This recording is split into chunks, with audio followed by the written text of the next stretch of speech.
Hi, ever wonder how to make a Ilocano Longganisa, our favorite?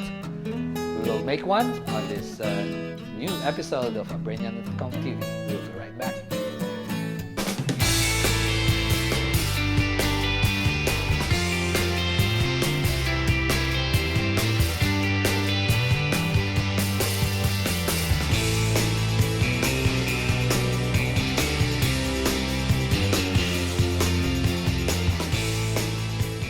Okay, we're back. Abrenian Sisok for AbrenianDotCom TV.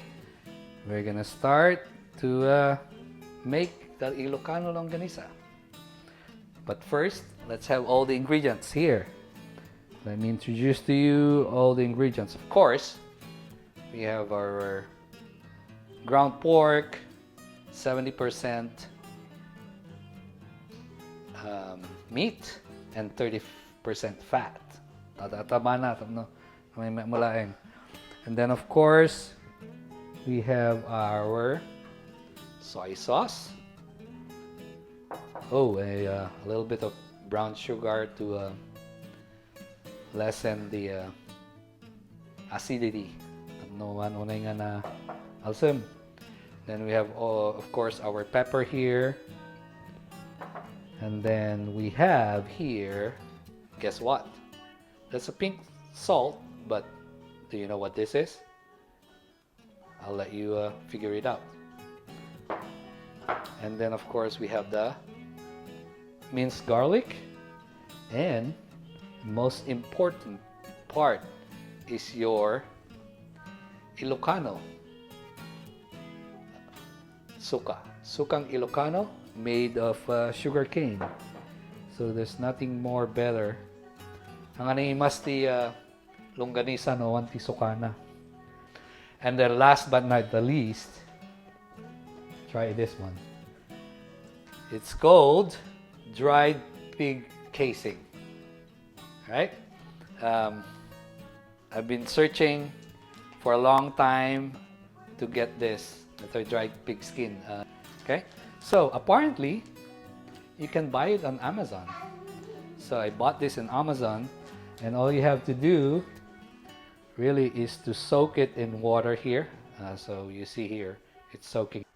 Okay, simple lang lakay. All we have to do is put everything here on the meat. So we'll get this sugar. We'll put in the soy sauce. I think it's 1 cup of soy sauce. Saratoy.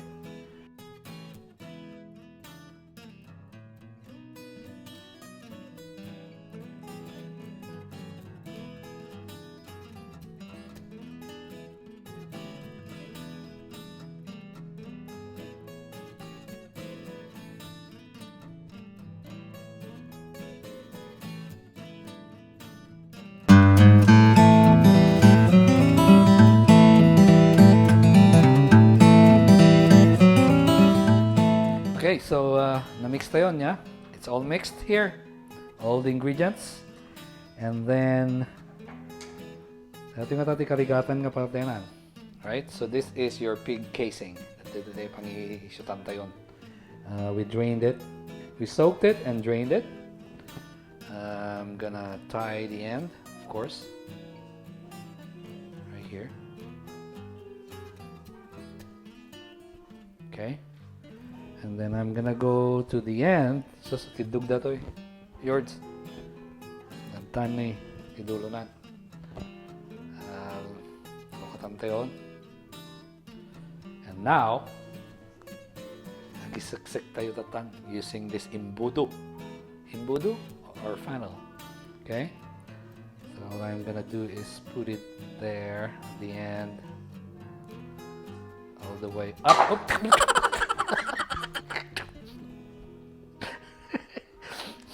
Again! Shoot mo na. Ba't di mo may shoot? Okay. So, there you go. Naka-ready. See? Now, all I have to do is start pushing all this meat mixture ng meat natin. I'm not sure naman ito marami na ito yung saksak tela ta saksakan anya.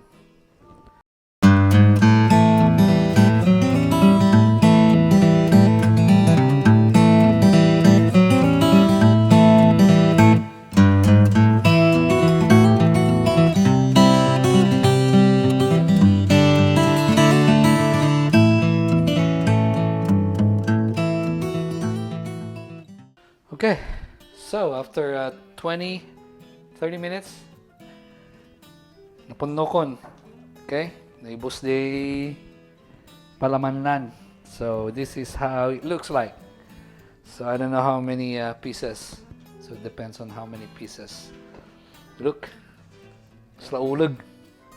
So our next step is maala tayo ti bula-bula, right?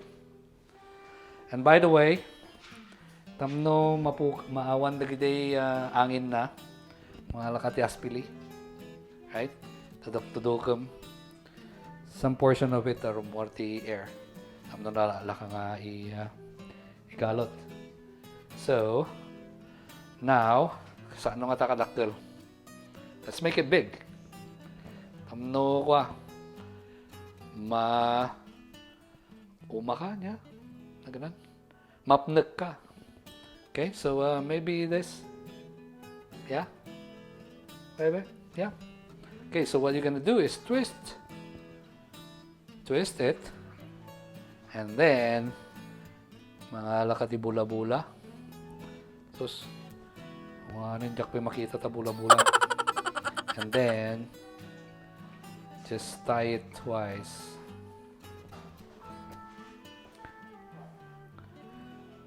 So, dito ti pangikatam. Nanto no lutuam hanggang wara-wara niya. Then you can just tie it.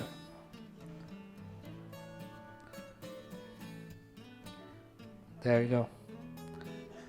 Not too fancy, basta may tie mo labasit. Then you get a scissors here.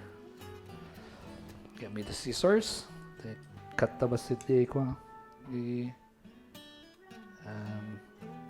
antena. Okay, that's one.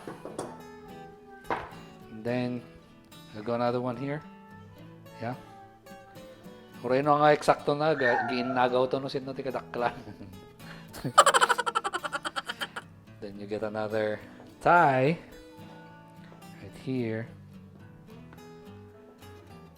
Matrabaho gayam tatoy kastoy, but if you really like it, then you can just anusam tayag ko. Okay, and then tie it up. Okay, so I'll tie it again. Okay, ayos na yan. Cut. So if you look at it, just basit niya dakil na ta. Well, not bad, right? So we'll continue to tie it. Okay, we're in my backyard. Tilikod ti balay. The next step, ito yun eh. Damin to yun. Next step, could ibilagtay ka no, at least 2 or 3 days, yeah? So, what we're gonna do is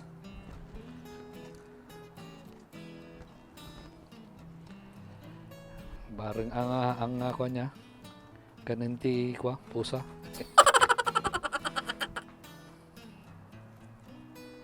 Setengahtan. Like that.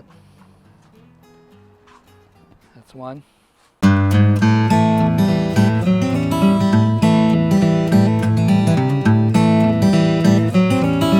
Wow.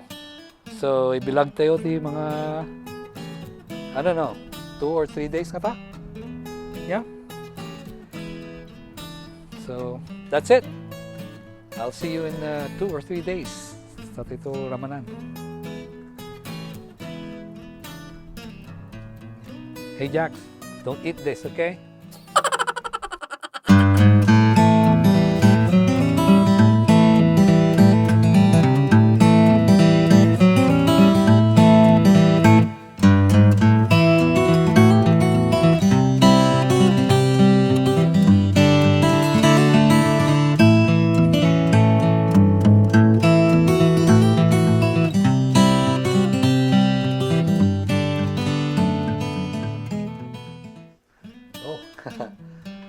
Duwang aldawan. It's been 2 days. Kitaan tayo na yun. Mayat ka maluto. So, as you can see here, nagmagadan. Nato iti bagi. Kadakara. So, what we're gonna do is, lutuin tayo latara to. Yan niya. Okay? So, tap na maluto, remove it. Tara ito hangin rin. Okay. So here's my pan here. Yeah. First is this the one or this one? Okay. Low ba natin? And then we'll put it in. Yeah.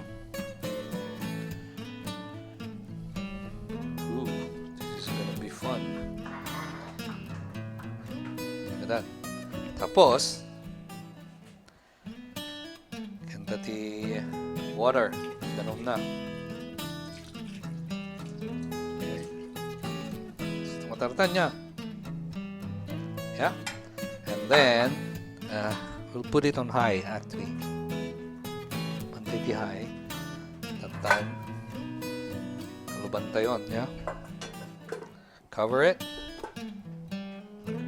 and then wait for a few minutes tapos matyanan di danom na, then let's see what happened. Okay, let's check on it. Purpura ko yun. So what we're gonna do, tudok-tudokin tayo. Ano ko, release ko. Hoop! Air.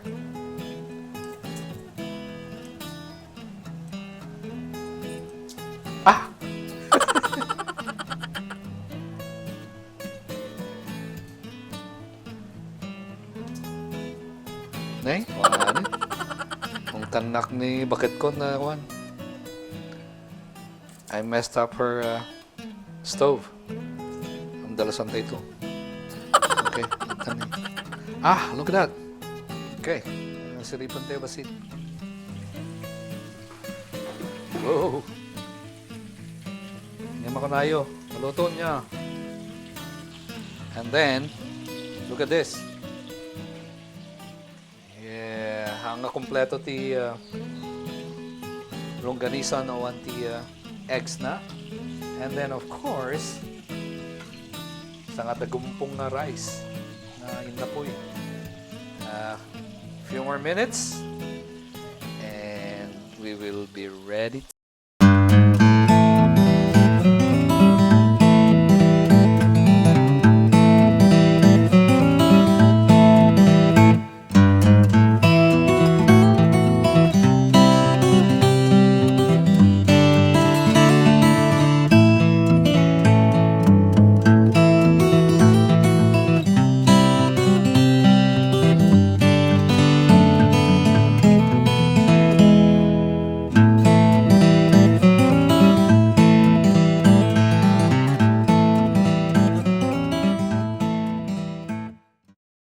We have finally gonna taste this Ilocano Longganisa. By the way, that yung recipe ni ti Longganisa that was provided by Mama T, Cristina Astadio. Thank you, Mama T, for this recipe. So look at what I have here. Okay? The talong, 2, 4, 5.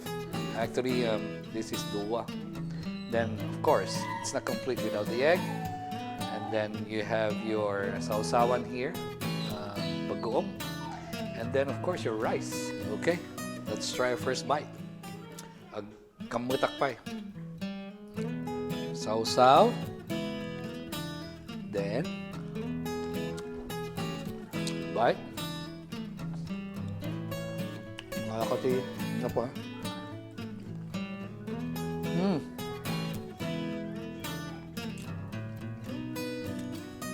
I tell you, it's very good.